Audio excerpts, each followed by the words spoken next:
Quero saudar todos os irmãos com a graça e a paz do Senhor Jesus Cristo. Quem seja o louvor, a honra e a glória para sempre. Amém. Vamos abrir as nossas Bíblias no segundo livro de Reis, no capítulo 4. Segundo livro de Reis, capítulo 4.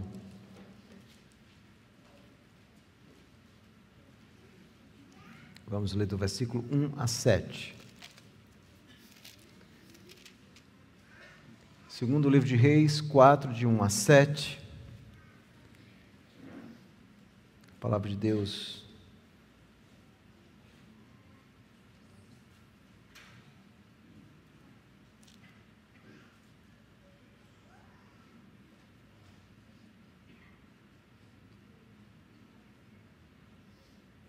Nos diz o seguinte, segundo Reis 4, de 1 a 7.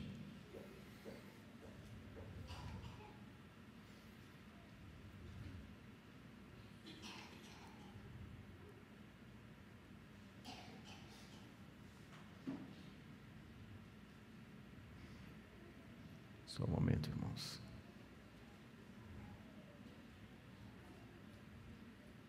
A palavra de Deus diz o seguinte: certa mulher, das mulheres dos discípulos, dos profetas, clamou a Eliseu, dizendo: meu marido, teu servo, morreu, e tu sabes que ele temia ao Senhor. É chegado o credor para levar os meus 2 filhos para lhe serem escravos. Eliseu lhe perguntou: o que te hei de fazer? Diz-me, que é que tens em casa? Ela respondeu: tua serva não tem nada em casa, senão uma botija de azeite. Então disse ele: vai, pede emprestadas vasilhas a todos os teus vizinhos, vasilhas vazias, não poucas. Então entra e fecha a porta sobre ti e sobre os teus filhos, e deita o teu azeite em todas aquelas vasilhas. Põe à parte a que estiver cheia. Partiu, pois, dele e fechou a porta sobre si e sobre os seus filhos. Estes lhe chegavam as vasilhas e ela as enchia. Cheias as vasilhas, disse ela a um dos filhos: chega-me aqui mais uma vasilha. Mas ele respondeu: não há mais vasilha nenhuma. E o azeite parou. Então foi ela e fez saber ao homem de Deus. E ele disse: vai, vende o azeite e paga a tua dívida. E tu e teus filhos vivei do resto. Amém. A palavra do Senhor. Vamos orar ao nosso Deus. Senhor, nós somos gratos pela palavra bendita que o Senhor nos dá. E nesse momento, nós, como teu povo, nos colocamos na tua presença, reconhecendo que precisamos da direção, da instrumentalidade do teu Espírito em nossas vidas. Fala aos nossos corações de forma poderosa nessa noite. Essa é a nossa oração em nome de Jesus. Amém. Meus irmãos, a história do povo de Deus, ela é feita de sofrimento e alegrias. Nós nunca deixamos de experimentar essas duas realidades nesse mundo caído em que nós vivemos.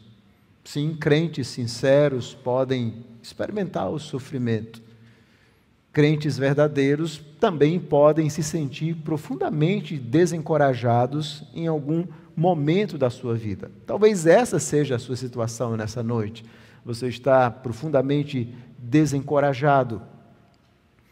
E esse texto, então, é importante porque nos ensina um princípio muito caro para nós, que é o fato de que nós cremos em um Deus que cuida do seu povo. Deus cuida de nós. Se você é um crente verdadeiro, você não pode duvidar disso em nenhum momento. Deus, de fato, cuida de você. E nesse texto que nós lemos, nós vemos exatamente isso, uma mulher sofredora que recorre a Deus. Ela está enfrentando um momento de grande desencorajamento, em uma situação dificílima que nós, obviamente, precisamos olhar esse texto à luz daquele contexto da época para entendermos a grave situação dessa mulher que busca a ajuda de Eliseu. Talvez você esteja mais ou menos como essa mulher, sofrendo, recorrendo a Deus, precisando da ajuda do Senhor, buscando o socorro do Senhor. E é por isso que esse texto é importante para você e para todos aqueles que fazem parte do povo de Deus, que buscam o socorro do Senhor. Agora vamos olhar esse texto. Quando nós lemos esse texto, nós temos que, obviamente, entender o contexto onde ele está inserido. Esse livro está no segundo livro de Reis. E tanto o primeiro como o segundo livro de Reis são livros que narram uma cronologia muito clara. Esses livros mostram o apogeu da nação de Israel, da monarquia, e esse apogeu vai vir com Davi, sobretudo com Salomão. E depois nós vamos ver a divisão dos reinos. Após o pecado de Salomão, o reino é dividido, e agora nós temos o reino do norte e o reino do sul. E esse momento é um momento de declínio, de grande declínio espiritual, declínio econômico, declínio militar. E o livro de Reis vai mostrar essas duas realidades da nação de Israel, o seu apogeu e também o seu declínio. Após essa divisão, o reino do sul, com capital em Jerusalém, ainda, quando nós vamos lendo o livro de Reis, encontramos reis piedosos, tementes a Deus. Mas o reino do norte, que depois terá a capital em Samaria, será um reino profundamente decadente, um reino ímpio, onde os reis seguem não a lei de Deus, não a palavra de Deus, mas seguem a idolatria. E é exatamente para esse reino do norte que Deus designa os seus dois maiores profetas. Isso mostra muito a respeito da misericórdia de Deus. Deus envia primeiro Elias e depois Eliseu, exatamente para essa parte do povo de Israel que estava vivendo na sua maior decadência espiritual. O livro vai mostrar exatamente dessa glória para a ruína. E nesse contexto específico aqui, o reino do norte, ele tem um momento de certa prosperidade, mas aos poucos essa prosperidade vai se transformando em juízo. Deus vai trazendo alguns juízos sobre a nação do norte. E a máxima é muito simples: quando Deus julga uma nação, os crentes que estão dentro dessa nação sofrem juntos. E aqui nós temos exatamente isso: uma mulher crente, temente a Deus, que está vivendo em uma nação corrompida, mas ela é fiel ao Senhor e que está enfrentando um grande problema, uma grande dificuldade. O texto nos diz que o seu esposo faleceu, era um dos profetas, e agora essa mulher está vivendo uma situação dificílima. Por quê? Porque o seu esposo deixou ela endividada, ela não tem o dinheiro para pagar, e os credores agora vão levar os seus filhos como escravos. Essa é a situação. E aqui nós vemos exatamente isso. E essa história é uma espécie de déjà vu. Por quê? Porque quando nós lemos a história de Elias, nós vamos ver que existem dois milagres muito parecidos. Primeiro, aquela viúva de Sarepta, e depois uma ressurreição. E é exatamente isso que nós vamos ver também, dois milagres aqui no capítulo 4, referente a duas mulheres. Primeiro, essa mulher viúva, que terá um milagre aqui da multiplicação do azeite, e logo em seguida, o exemplo da sunamita, que terá também, que experimentará em sua vida dois milagres. Ela era estéril, não podia ter filho, tem o primeiro milagre, ela tem um filho, depois ele morre, e tem o segundo milagre, que Eliseu o ressuscita. Então é dentro desse contexto. Que palavra traduz esse momento aqui? É um momento de contraste, não é? A nação é ímpia, o rei do norte é um reino ímpio, mas tem uma mulher pobre, crente, temente a Deus, que não tem absolutamente a quem recorrer a não ser o Senhor. E ela então vai em busca do Senhor.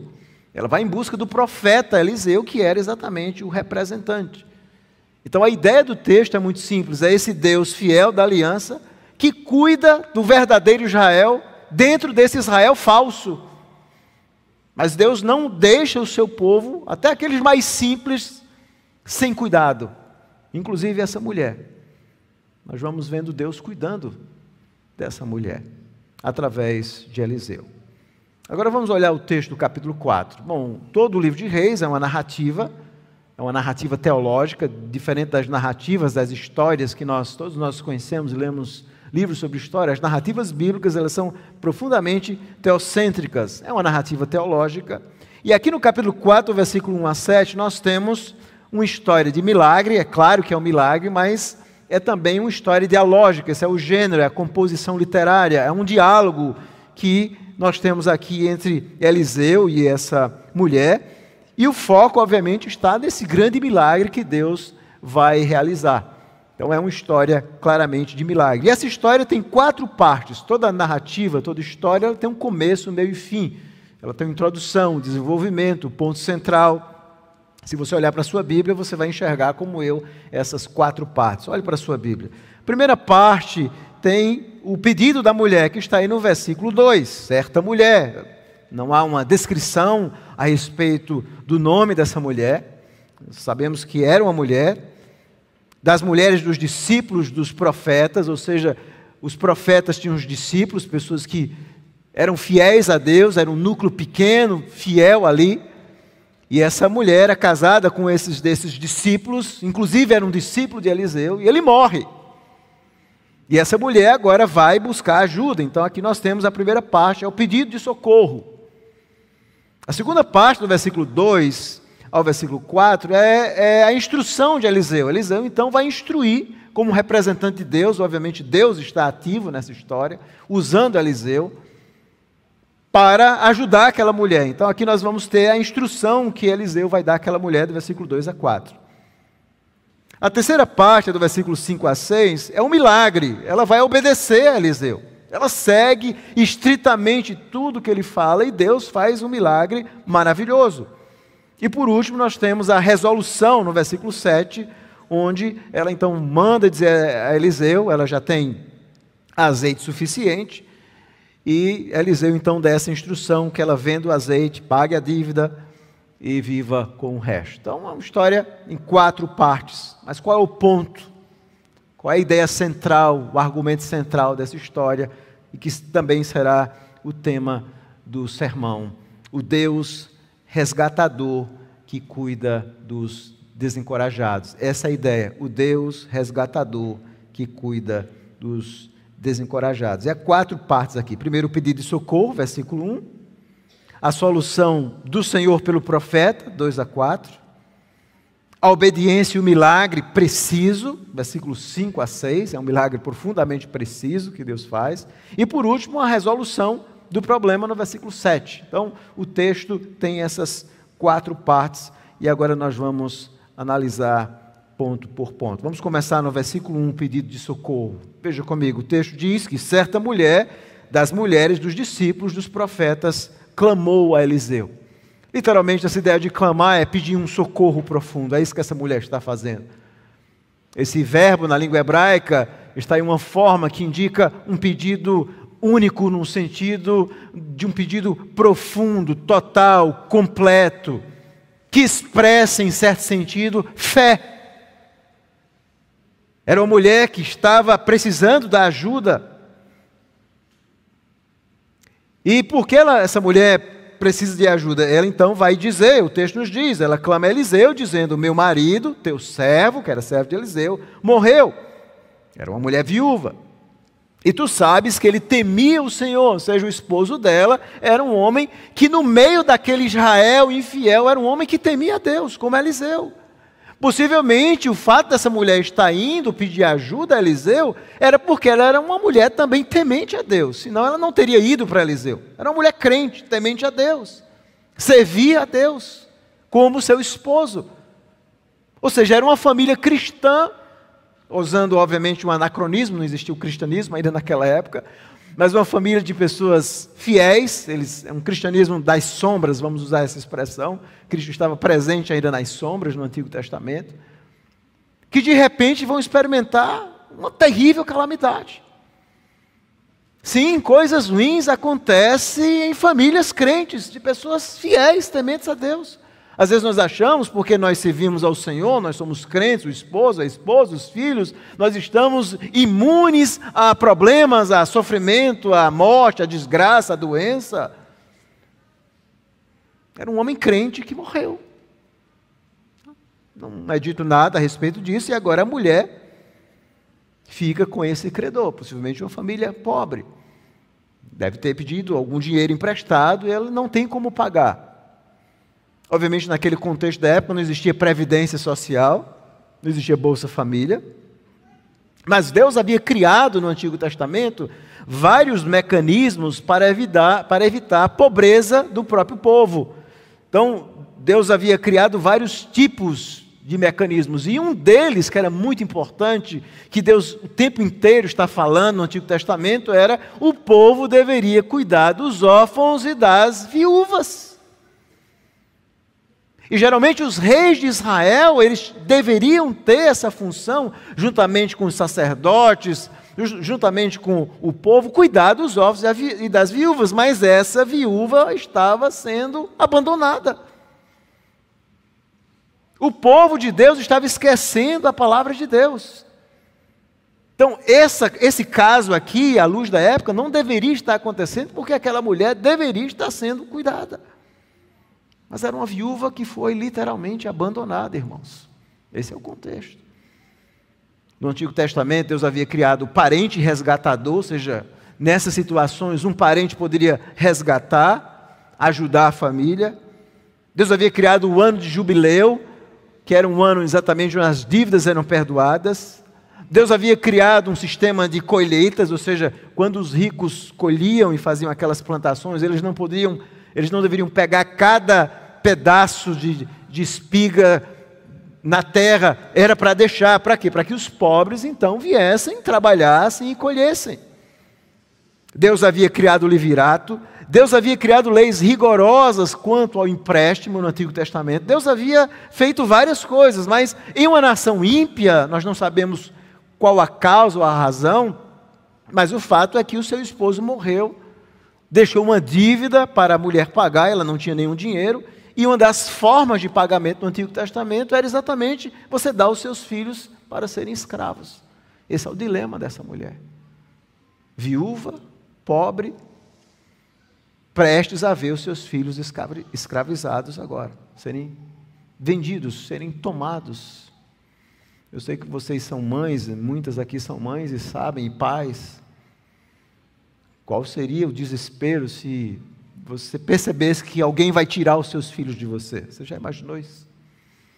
E é por isso que essa mulher clama, ela vai buscar a ajuda de Eliseu, do profeta Eliseu. E ela busca o Senhor.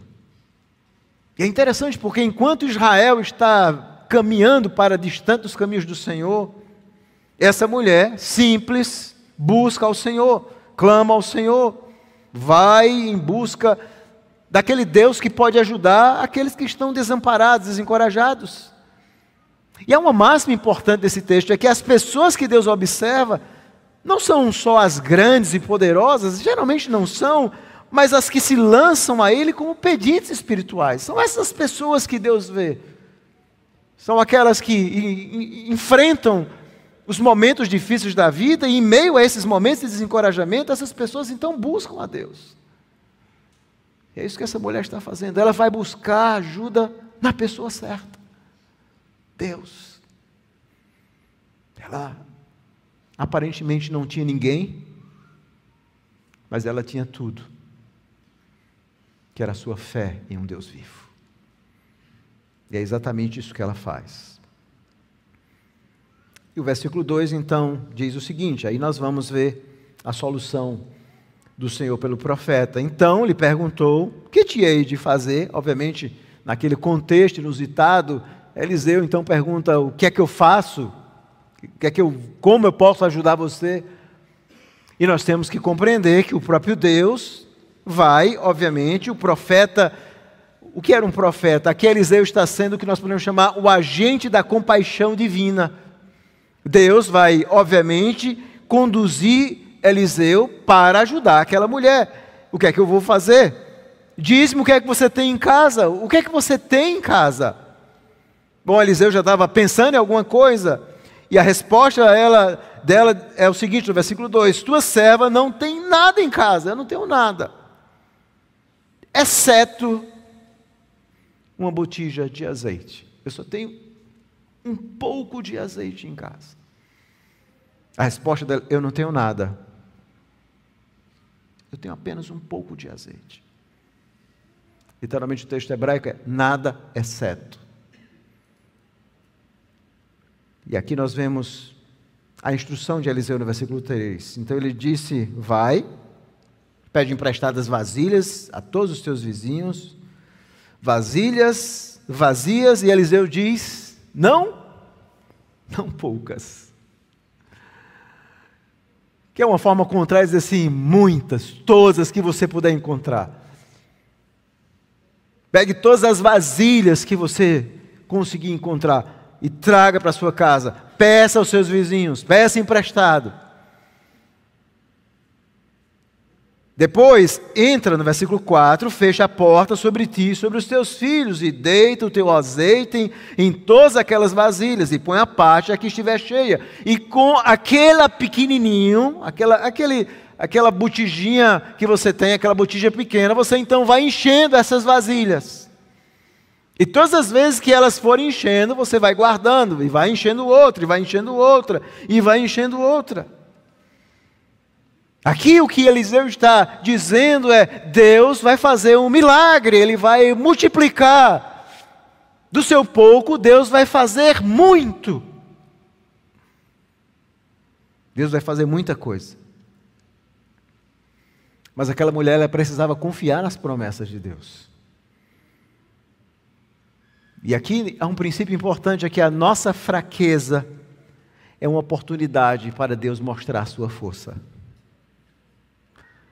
É nos momentos de fraqueza da nossa vida, é nos momentos de desencorajamento da nossa vida, que é a melhor oportunidade para Deus mostrar a sua força. Porque Deus é o Deus que faz o pouco se tornar, meus irmãos, muito. Porque não há impossíveis para Deus. E o que é maravilhoso é que a mulher, a partir do versículo 5, ela creu. Aqui nós vemos a obediência, o milagre. O texto então nos diz que partiu, pois, e ela então sai. Ela não pergunta como vai ser isso. Ela não diz: bom, não existe uma lógica para isso. Como é que um azeite, um pouquinho desse vai se multiplicar? Como isso pode acontecer? Ela não entra em um debate com Eliseu sobre probabilidades lógicas. O texto diz que ela só faz uma coisa: parte, fecha a porta sobre si e sobre os seus filhos, e começa a fazer o que Eliseu mandou. Ela está obedecendo. Ela está aprendendo a depender de Deus.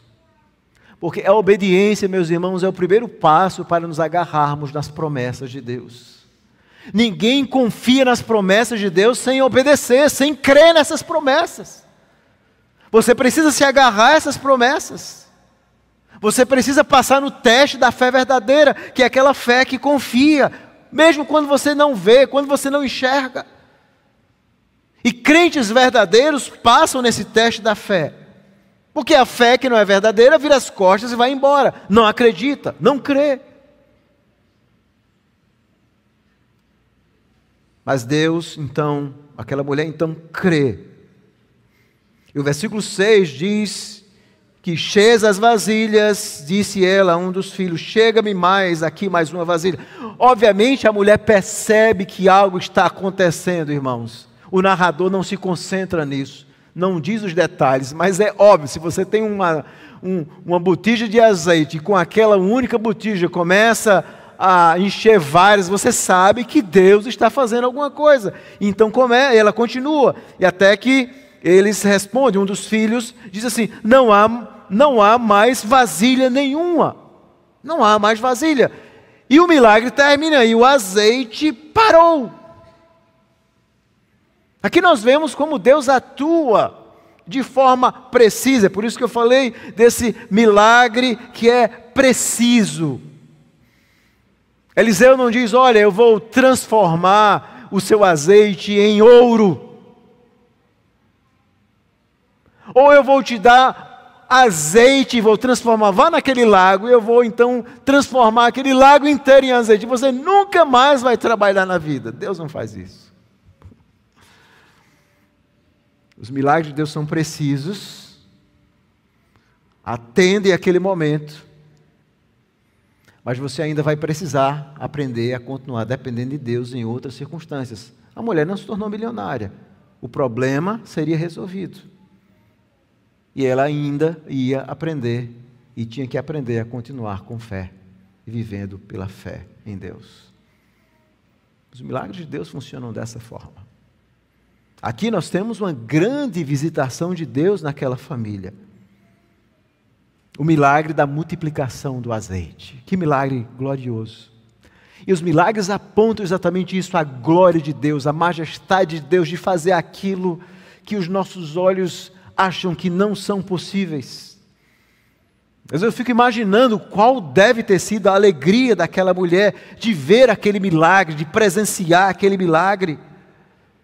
E aqui é um princípio maravilhoso. Deus mesmo está fazendo o que o rei não está fazendo, o que os sacerdotes não estão fazendo, o que o povo não está fazendo. Deus mesmo está cuidando da sua viúva, da sua promessa. Ele havia prometido isso.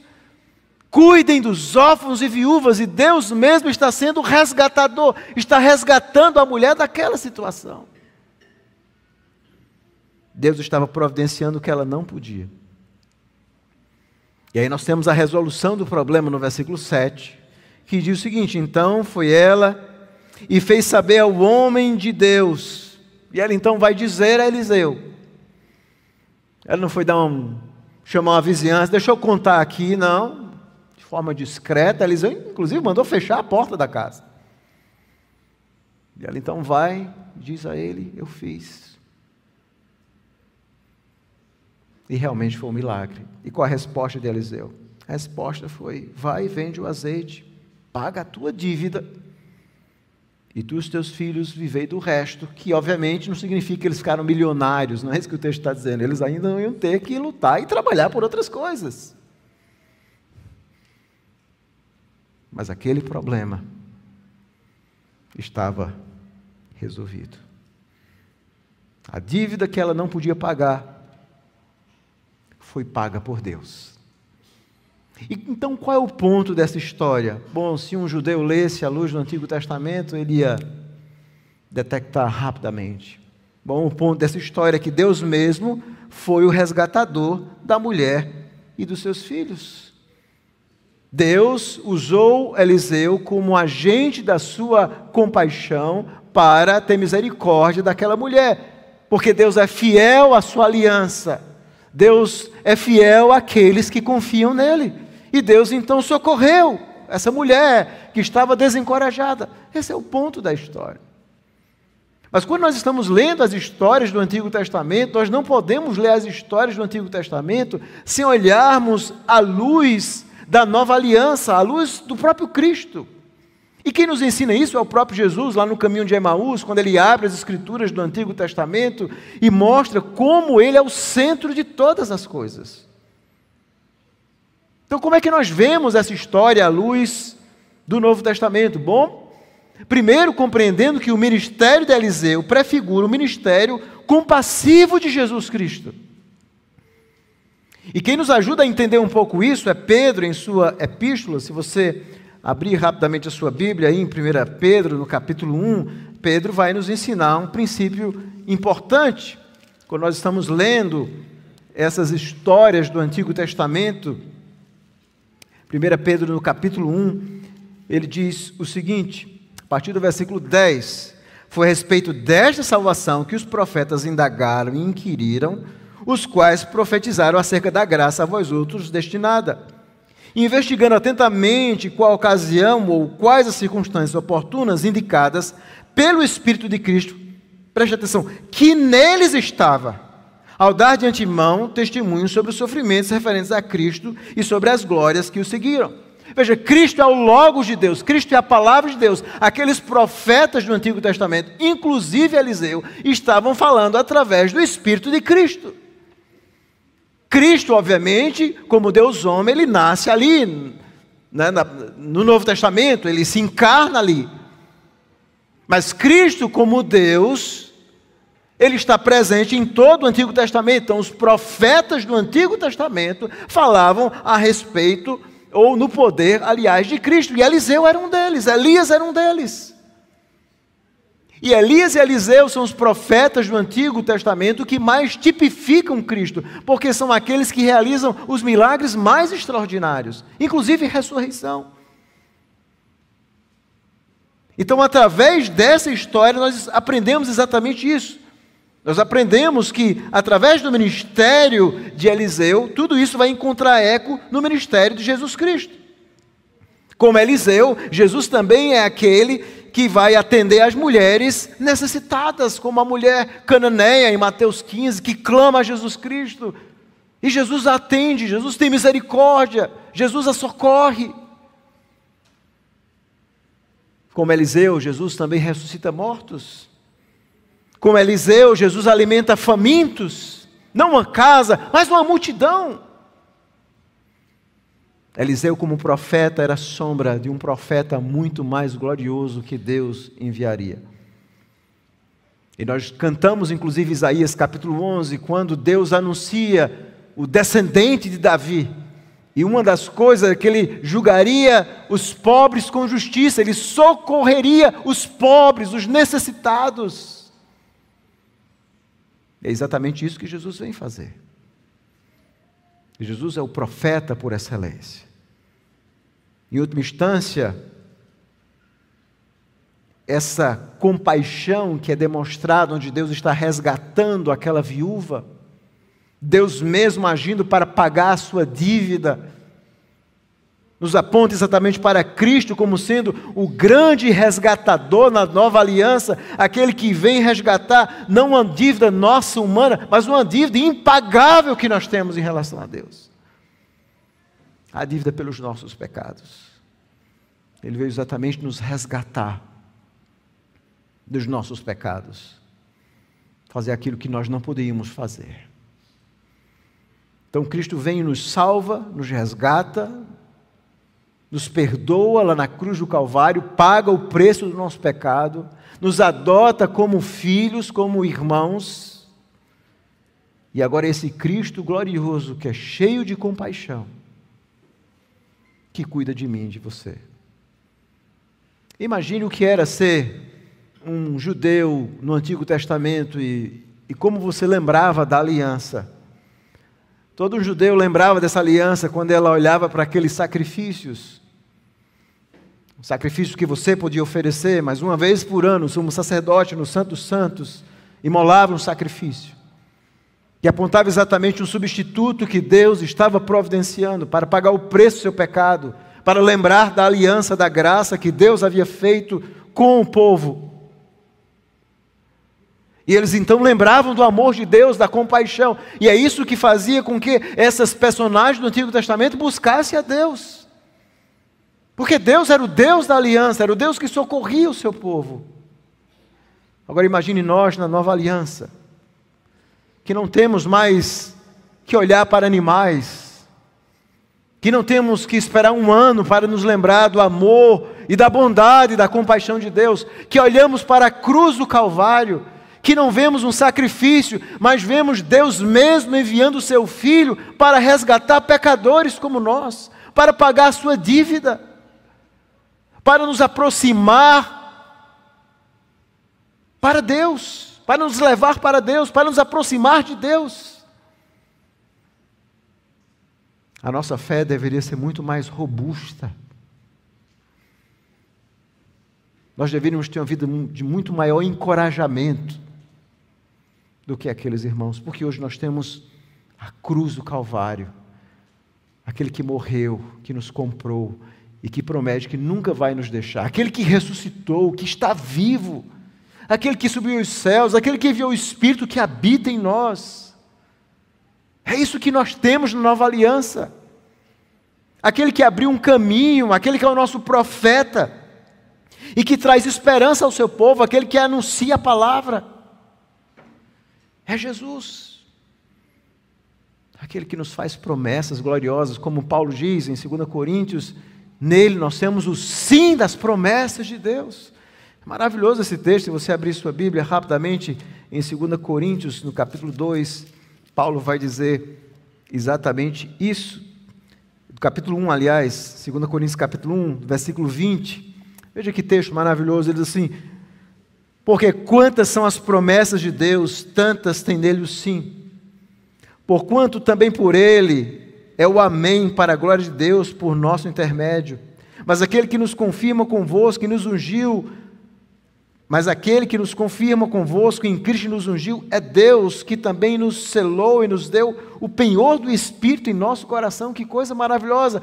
Então, qual é a certeza que eu tenho de que Deus vai cumprir a sua promessa de cuidar de mim? Qual é a certeza que eu tenho?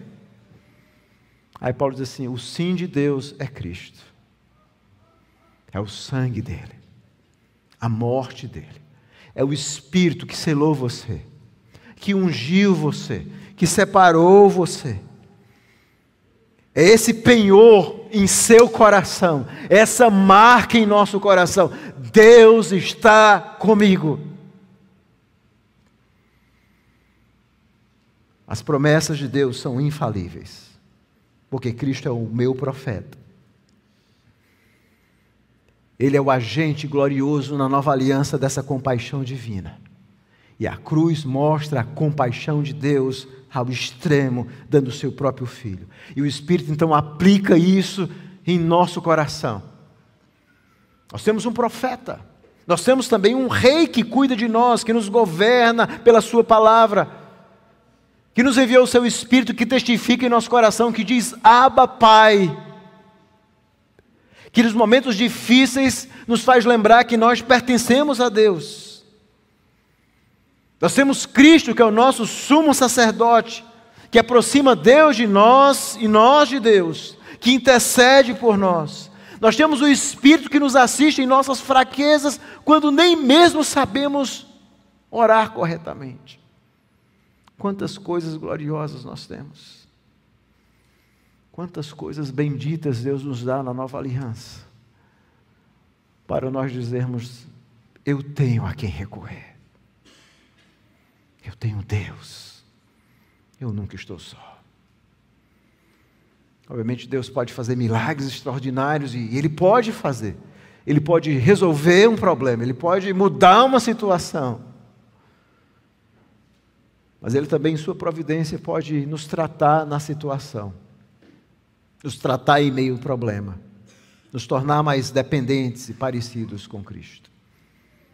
É assim que nós devemos olhar esse texto, à luz dessa obra gloriosa, desse Deus, cujo maior milagre de todos, cujo maior resgate de todos, foi enviar Jesus Cristo, para dar a vida por miseráveis pecadores como eu e você. Que glorioso resgate Deus fez na cruz do Calvário. Eu não sei se você sabe, mas a cada 17 anos, as cigarras nascem praticamente ao mesmo tempo. Sim, elas passam 17 anos embaixo da terra. Como é que elas sabem que 17, se elas não sabem contar? Às vezes nós perdemos a sensação de tempo, né? 1 ano, 2 anos, 3 anos, 5 anos, sim, mas as cigarras, existe um Criador. E elas então ficam ali, 17 anos, embaixo da terra, sendo nutrida pela seiva das árvores, crescendo, amadurecendo. 17 anos, elas nascem todas, ao mesmo tempo. Que coisa maravilhosa da criação, não é? E às vezes a nossa vida se parece um pouco com as cigarras. Às vezes nós estamos em uma situação onde tudo parece escuro, e as cigarras, elas, naquele momento de escuridão, elas passam um longo tempo se alimentando da seiva das árvores. Elas se alimentam ali. depois de 17 anos, todas vêm juntas. A vida cristã às vezes parece um pouco com a história das cigarras. Às vezes nós passamos 1, 2, 3 anos, às vezes muitas lutas, meses, dias, situações de profundo desencorajamento. E nós temos então que nos nutrir da palavra de Deus e confiarmos no Senhor, porque Ele está nos amadurecendo, mas quando nós achamos que chegamos no fim, nós emergimos. Com a graça de Deus, o Senhor nos conduz, como Paulo diz, Ele é aquele que nos conduz em triunfo. E é maravilhoso essa frase de Paulo, porque essa era a forma que os romanos faziam naquelas vitórias. Os imperadores entravam em triunfo ali na cidade de Roma. E Paulo diz, Cristo é aquele, Deus é aquele que nos conduz em Cristo em triunfo, mesmo em meio às lutas e às aflições. O cristão verdadeiro sempre emerge, irmãos. E ainda que nós experimentemos a morte, nós emergimos em outro lugar. Estamos com Cristo, que é incomparavelmente melhor. Mas nós temos que ter esperança. Então, que aplicações nós podemos fazer para a nossa vida? Primeiro, recorra a Deus. Deus é aquele que escuta aqueles que não são ouvidos. Se ninguém escuta você, você tem o maior de todos por você. Você tem um Deus vivo e verdadeiro. E é em momentos de fraqueza que Deus mostra o seu poder, quando nós dobramos joelhos, quando nós clamamos ao Senhor. São nessas horas, e talvez você não tenha feito isso, recorra ao Senhor, clame ao Senhor, busque ao Senhor, dobre os joelhos perante o Senhor, busque a misericórdia dEle, ore ao Senhor. Nada é impossível, nada está perdido, não há nenhuma situação que Ele não consiga mudar. Ele pode fazer um grande milagre na sua casa, como fez na casa dessa mulher. Segundo um princípio importante, escute a palavra de Deus. Porque Deus sempre instrui os desencorajados. O Senhor busca, o Senhor instrui, o Senhor alenta, o Senhor traz esperança àqueles que estão desencorajados, apontando, lembrando das suas promessas, do seu cuidado pactual, do seu amor pactual. Então se agarre, vá para as Escrituras, veja as instruções que Deus traz, para você não ser desencorajado. Nós estamos vivendo, irmãos, em uma geração de pessoas doentes emocionalmente, porque não são encorajadas suficientemente na palavra de Deus. E a maior lástima desse mundo dos nossos dias é que tem afetado muitos cristãos a viverem uma vida sem fé, sem esperança. Nós não somos, como o autor dos Hebreus diz, daqueles que não têm esperança. Nós somos daqueles que se preservam, daqueles que perseveram. Terceiro conselho, confie em Deus. Confie no Senhor. O Senhor multiplica o vazio dos obedientes desfalecidos. Você diz, eu não tenho nada, eu tenho muito pouco. Mas Deus faz coisas gloriosas em nossa vida. Ele multiplica os poucos. Ele faz com que o pouco seja muito. E Ele age com compaixão em situações muito específicas de nossa vida. E você pode dizer, bom pastor, minha vida está bem, minha conta bancária está boa, não tenho problema, não tenho doença, não tenho absolutamente nada.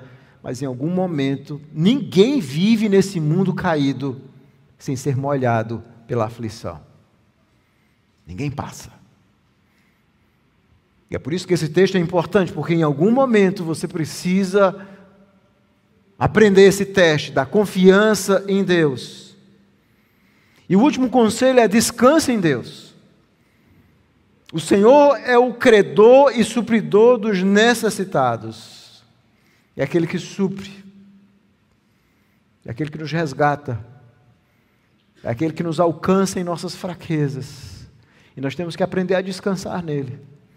Nós temos uma fé verdadeira. A fé verdadeira é aquela que, primeiro, confia em Deus, sempre. Mas a fé vou usar uma expressão super verdadeira. É aquela que justifica a Deus sempre. É aquela que diz assim: Deus está certo. Ele é mais sábio do que eu em governar a minha própria vida. Ele sabe que esse túnel de aflição é importante. E eu preciso aprender nessa circunstância a descansar no Senhor. Eu preciso amadurecer na minha fé. Eu preciso aprender a depender do Senhor.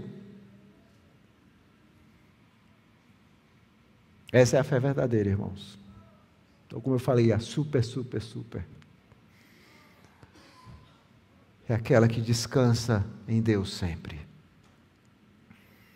O que faz um prisioneiro sofrer, e o maior sofrimento de um prisioneiro não é apenas a prisão é terrível, mas é aquele sol que ele vê todas as manhãs. Deve ser uma experiência terrível. O que faz um peixe sofrer quando ele é fisgado, não é o fato de apenas estar sendo fisgado, mas é perceber o barulho das ondas à medida que ele se distancia, à medida que ele está sendo levado. O que faz um caminhante no deserto sofrer não é só a falta de água, é terrível a falta de água, mas o maior sofrimento são as miragens, é você imaginar que você está vendo água sem que ela exista. O que faz um crente verdadeiramente sofrer não são as aflições em si, mas o maior sofrimento de um cristão verdadeiro, grave isso que eu vou dizer a você, é a luta que o seu coração trava, que o seu coração pecador trava, um coração que insiste em não confiar em Deus nessas circunstâncias. Esse é o sofrimento de um cristão. O sofrimento em si já é terrível, mas a dor maior é nessa hora você conhecer todas essas verdades e mesmo assim desabar, estar desencorajado, não confiar o suficiente. É olhar para o seu coração e dizer como Davi: por que estás abatido, ó minha alma? Espere em Deus, e eu ainda o louvarei. Essa, com certeza, é uma luta. Confie no Deus que cuida dos desencorajados. Confie nesse Deus sempre. Que o Senhor aplique essa palavra em nosso coração. Se você está aqui e não é um cristão verdadeiro, se arrependa e creia em Cristo, para que você tenha essa esperança de vida eterna, desse Salvador glorioso, para que você possa crescer, aprendendo a confiar e depender dEle em qualquer circunstância que você atravessar nessa vida. Que o bondoso Deus nos faça guardar as verdades maravilhosas da sua palavra. Vamos orar. Bendito Deus, nós louvamos o teu nome, te agradecemos pela bendita palavra do Senhor, que nos ensina a depender do Senhor, a confiar no Senhor, em qualquer circunstância. Mas o nosso coração não é assim. O nosso coração pecador é tendente à melancolia, ao desespero, à angústia, a focar no problema, não confiar. E a nossa oração é que o Senhor socorra aqueles que talvez estejam enfrentando lutas muito grandes interiores nesse momento. Sofredores reais que precisam da ajuda, da graça do Senhor. Visita famílias, talvez esposos, esposas, que estejam enfrentando lutas tremendas. Às vezes o desemprego, a doença, a frieza, a apatia espiritual. Às vezes problemas mais graves. Tem misericórdia do teu povo, Senhor. E leva o teu povo a depender de ti, Senhor. A dobrar os joelhos, a clamar ao Senhor. Nos leva à tua presença nessas horas. Tira de nós a desconfiança, o medo do amanhã, o temor, o pânico, porque nada disso tem a ver com a fé verdadeira. A fé verdadeira é aquela que aprende a descansar sempre no Senhor. Em nome de Jesus que nós oramos. Amém.